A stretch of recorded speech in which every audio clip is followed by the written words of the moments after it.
Je m'appelle Julie Sasse, j'ai 36 ans. J'ai été diagnostiquée à 30 ans avec un cancer du sein stade 2B. Puis mon cancer est revenu dans mes os presque 2 ans après mon premier diagnostic. Là, je n'étais plus confiante que dans 5 ans, c'est fini. Là, c'était OK, il faut que j'essaye de vivre le plus longtemps possible pour voir mon enfant grandir. Elle a besoin de moi.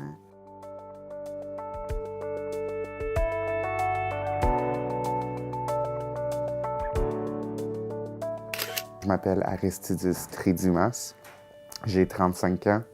J'ai été diagnostiqué avec un cancer au cerveau. Plus particulièrement, c'est un astrocytome. Ça change toute une vie, ce type de diagnostic-là. Étant quelqu'un d'organisé, j'aime ça prévoir ce qui va arriver. Dans ces cas-là, tu tombes dans l'inconnu. Qu'est-ce que tu veux lui écrire à Marie-André? Ben, écris. Oh, il est beau, j'aime bien. Putain, il y a des gars et des filles. Ben, fais comme tu veux. Une fille, vas-y. Mon nom est Fatima Zahra, j'ai 39 ans et j'ai été diagnostiquée en 2010 d'un cancer du sein. Sauf qu'en 2012, des métastases ont réapparu. Avec le cancer, on a peur de perdre le contrôle de sa famille, surtout quand on est active. Moi, j'étais très active, j'ai fait des études universitaires, j'ai travaillé. Mais quand j'ai eu les métastases, je ne peux plus, comme les autres femmes. On est cloué à l'hôpital.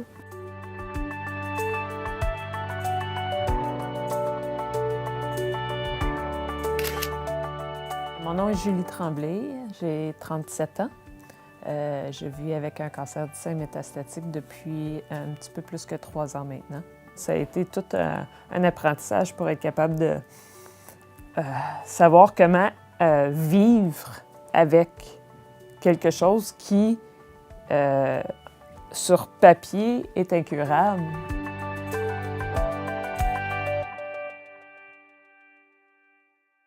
Au moment où on m'a annoncé mon diagnostic, la façon que ça s'est passé, c'est j'ai reçu un appel d'une infirmière pour un rendez-vous. Puis elle m'a demandé d'être accompagnée de ma famille. Donc déjà, tu le sais que c'est pas des bonnes nouvelles. On s'est présenté là, ils m'ont expliqué qu'est-ce qui en était, puis que c'était un cancer. Ils m'ont remis le document, le livret d'information. Moi et ma famille en état de choc, on n'avait pas vraiment on n'était pas préparés, pas du tout pour ce type d'annonce-là. Ce que j'aurais peut-être aimé, c'est qu'il y aurait la présence d'une psychologue ou d'une travailleuse sociale ou quelqu'un qui peut nous aider, qui pourrait nous rencontrer par la suite, pour pas arriver chez toi, puis être dans un état de panique, puis tu sais pas qui appeler, puis être toute bouleversée par ça. C'est certain que quand on est diagnostiqué avec un cancer, c'est sûr que c'est très gros. Fait que ça peut être le domaine de la santé peut être très intimidant. Je le vois aussi quand je vais pour rencontrer mes médecins, comment ils sont débordés, ils ont beaucoup de gens. C'est pas évident. Puis c'est tous des dossiers importants, là. C'est toute la vie de quelqu'un. Le docteur, quand il m'a rappelé pour aller voir les résultats, je suis retournée le voir, il avait perdu mes résultats. Okay. Donc là, j'étais déjà inquiète parce qu'il m'avait appelé pour me voir. Puis quand je suis rentrée là, il m'a dit « Il faut que je te renvoie, j'ai perdu tes résultats. » Donc là, il m'a envoyé à l'hôpital pour faire un ultrason, mais une biopsie également, juste pour être certain. Et là, j'étais inquiète, ça faisait un certain temps. Puis ça prenait du temps. Il m'avait dit que ça se ferait rapidement, mais c'était long. Le lendemain, quelqu'un était supposé me rappeler, puis personne ne m'a rappelé. Donc, j'ai pris ma santé dans mes mains, puis je suis allée en clinique privée.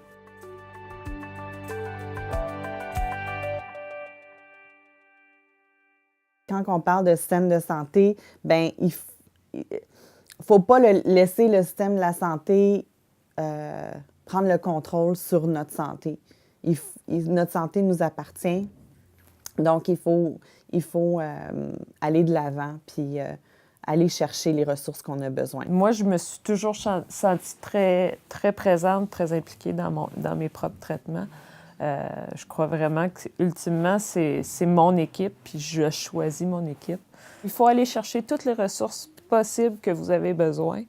Il n'y a pas de honte d'avoir des moments de faiblesse. Il n'y a pas d'honte d'être en dépression. Il n'y a pas d'honte d'avoir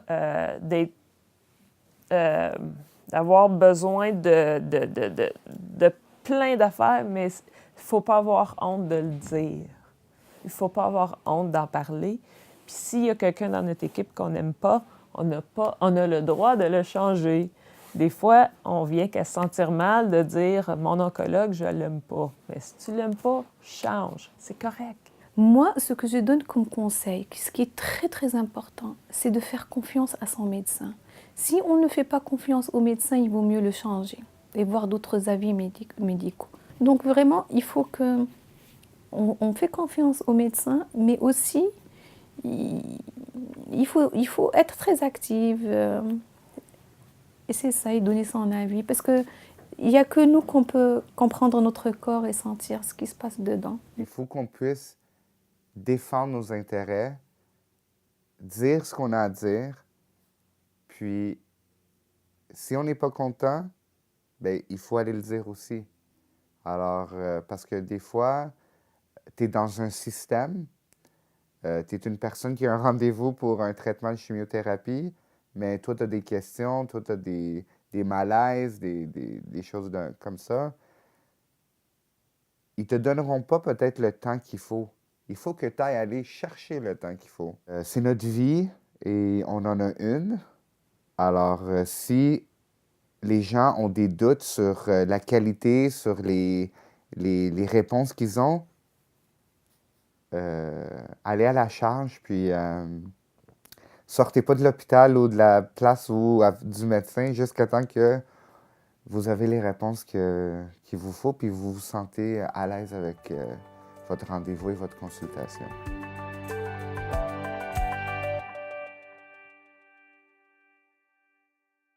Des fois, l'acceptation est encore un défi. D'accepter que tu ne peux pas comparer ta vie aux autres, d'accepter que c'est ça, toi, ta réalité. Quand j'ai été diagnostiquée, je commençais à arriver aussi au moment où je commençais à penser d'avoir des enfants. Là. Je commençais à être à un certain âge, là. Mais là, ça change les priorités. On a décidé de ne pas avoir d'enfants. Ça fait partie d'une conséquence directe de la maladie. Définitivement, le fait de ne pas avoir de famille, bien, le fait de ne pas avoir des enfants. J'ai une famille, mais c'est mon plus gros deuil. Il y a toujours un deuil quand on fait des changements dans notre vie comme ça, quand on laisse nos priorités. C'est sûr que ça m'attriste que je pourrais peut-être pas arriver à un certain niveau, mais peut-être que je pourrais aussi. C'est ça qui est le dilemme là-dedans. Oui, le cancer, c'est difficile. Ça change une vie, mais ça ne termine pas une vie. À la fin de la journée, c'est quelque chose de chronique qu'on va devoir vivre avec. Et il faut juste l'intégrer dans notre nouvelle vie, puis de ne pas perdre espoir. Même avec une maladie qui n'a pas de cure, puis que, je sais, une incertitude quotidienne, je suis heureuse. Je pense que j'ai jamais été aussi heureuse puis aussi épanouie. Fait que si je me dis, si ma fille peut voir ça, ben là, ça me dérange pas parce que je sais qu'elle, elle va pouvoir porter ça avec elle. Puis c'est pas quelque chose de lourd, c'est quelque chose de beau.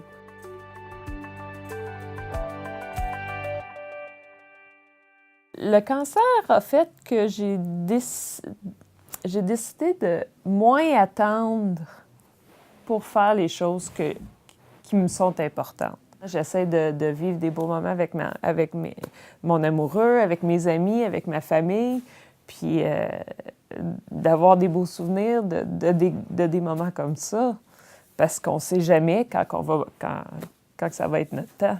Avant, Fatima Zahra était une femme très active qui pensait au travail, aux enfants, mais qui pensait beaucoup aux projets, faire ça, construire une maison, penser très active. Mais jamais je ne prenais le temps pour moi-même. Jamais j'aurais pu penser, j'aurais jamais pu trouver le temps pour faire le yoga à l'époque. Et le point négatif, c'est que je ne suis plus active en termes de travail, ça c'est sûr. Mais ce qui est positif, c'est que je commence à penser à moi. Pas à être égoïste, mais à prendre le temps pour moi. Maintenant, s'il y a quelque chose qui me plaît, je ne m'empêche pas de le faire parce que je me dis, c'est aujourd'hui, peut-être pas demain. Avant mon diagnostic, j'avais des objectifs, je dirais plutôt professionnels, plutôt ambitieux dans cet aspect-là de ma vie. Je travaillais beaucoup, je voulais monter les échelons de mon entreprise, montrer ma valeur en tant qu'employé. Présentement, c'est plus vivre la vie, profiter du temps que j'ai, puis être heureux, puis être content et être entouré de gens qui m'écoutent et qui sont positifs avec moi. J'ai 3 beaux enfants. Et depuis que j'ai été diagnostiquée, j'ai tout dit. Donc ils sont au courant et ils sont en train de vivre la situation avec moi. Ils savent mes protocoles, ils savent les chimios, ils vivent la situation. De plus en plus, je ne suis pas très active parce que je veux qu'ils deviennent très autonomes, surtout ma petite qui a 9 ans. Donc je la laisse faire et j'entends et je regarde et je corrige. Avant, j'étais une maman très poule, mais j'ai appris avec ma maladie de donner un peu de distance. Il faut que de l'autonomie, il faut qu'elle se débrouille toute seule dans la vie. Donc je suis là, je regarde, mais je la laisse faire.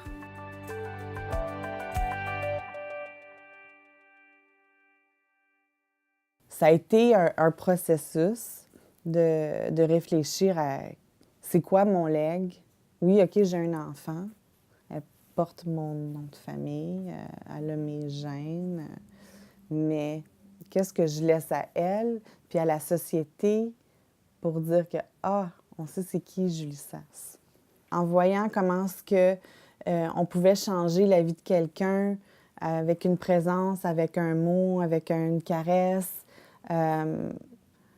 tu réalises que la vie, c'est bien plus qu'une carrière, puis qu'un montant d'argent, puis c'est l'empreinte que tu laisses sur quelqu'un. En ce qui concerne la notion de legacy et d'empreinte, pour moi, la chose la plus importante que j'ai déterminée depuis que j'ai été diagnostiquée avec le cancer, c'est que je veux partager mon histoire pour aider les autres qui vivent des moments difficiles de profiter le plus possible de la vie. En parlant de moi, en parlant de mon histoire, en parlant de... Écoute, depuis 3 ans et demi, depuis mon diagnostic, je suis allée en Irlande, jouer au volleyball, je suis allée aux Jeux mondiaux policiers-pompiers, je suis revenue avec des médailles d'or, j'ai appris à faire du surf à Maui, j'ai appris à faire du snowboard en Oregon, j'ai appris à faire de l'escalade au Utah. Mon but, c'est d'inspirer non seulement le monde autour de moi, mais juste quelqu'un qui me voit aller, là, qui ne me connaît pas, puis qui voit que je profite. Ce que j'aimerais laisser comme empreinte, et que mes enfants se rappellent, ou la famille, ou même les proches, c'est que je laisse des enfants bien éduqués avec des valeurs.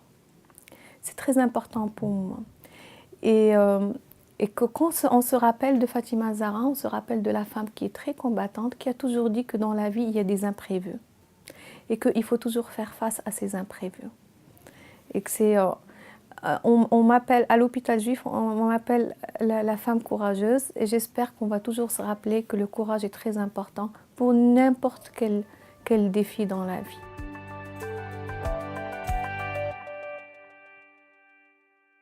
Hope & Co, pour moi, c'est vraiment un service qui est nécessaire pour nous aider à être capable de vivre une vie relativement moyenne ou saine ou peu importe.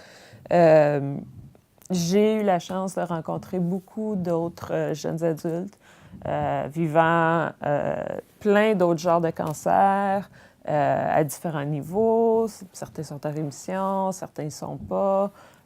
Puis le fait d'échanger avec des gens pour qui tu n'as pas besoin de tout expliquer, le processus. Tu peux juste dire « ça va pas bien aujourd'hui », puis ils comprennent. Je pense que j'ai été chanceuse d'avoir été guidée au centre de bien-être pour pouvoir échanger avec d'autres personnes qui étaient dans des situations similaires. De voir qu'il y avait d'autres femmes dans ma situation qui vivaient depuis 5 ans, 6 ans avec ça. Il y en a d'autres que ça faisait 15 ans. Ça m'a donné espoir de voir qu'au moins, il y avait d'autres façons, puis il y avait des traitements, puis il y avait des médicaments qui pourraient probablement m'aider. Puis, depuis ce moment-là, je suis venue presque tous les mois à ces rencontres-là avec ces femmes-là parce que ça m'a vraiment apporté l'espoir que j'avais besoin. Et je viens une fois par mois à ce groupe-là dans lequel il y a des jeunes comme moi, il y a des gens plus vieux, il y a des gens qui vivent des situations peut-être plus faciles, moins difficiles. Alors, j'ai pu échanger beaucoup avec ces gens-là, puis c'est fantastique comment les gens qui vivent comme patients peuvent aider les autres patients dans une façon où peut-être le système de santé ne peut pas. Alors, c'est ça qui a été l'élément positif dans Hope & Co et la Fondation pour venir rencontrer ces gens-là. Et j'ai su qu'il y avait une réunion de Breast Friend, amis de cœur, amis de sein, amis de cœur. Donc je suis rentrée, il y avait la réunion des femmes. Donc j'ai pas pu parler, je ne faisais que pleurer. Elles m'ont prise dans leurs bras, elles m'ont vraiment donné de très grands câlins et elles m'ont commencé à parler de leurs expériences. Et j'ai compris qu'il y a des femmes qui ont des métastases et qui ont quand même vécu 5 ans, 6 ans, 7 ans.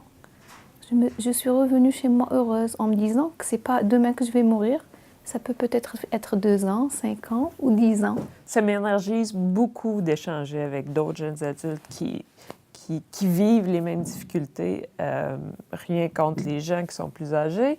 Par contre, notre réalité n'est pas la même.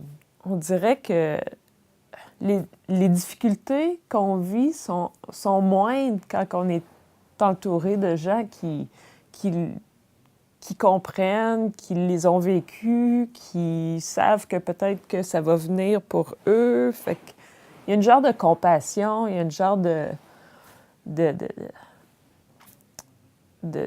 non-dit qui est tellement précieux, là. En m'impliquant dans la communauté, soit en écrivant des blogs ou en participant à des retraites, puis en échangeant avec d'autres adultes, j'ai vu que je pouvais aider d'autres personnes qui sont où ce que moi j'étais il y a 2-3 ans, dans le désespoir, puis je pouvais être là, leur tendre la main, les écouter. Parce que même dans les groupes de support, même si on y va, puis qu'il y a certaines choses qui sont réglées pour nous, mais il ne faut pas oublier qu'il y en a d'autres qui sont là, puis c'est leur première fois, puis il faut être là pour eux aussi, parce que moi, quand c'était la première fois, il y avait des gens qui étaient là pour moi, même si eux, ça allait bien. Donc, je pense qu'il faut continuer à donner. On reçoit, mais il faut donner. C'est juste, ça va main dans la main.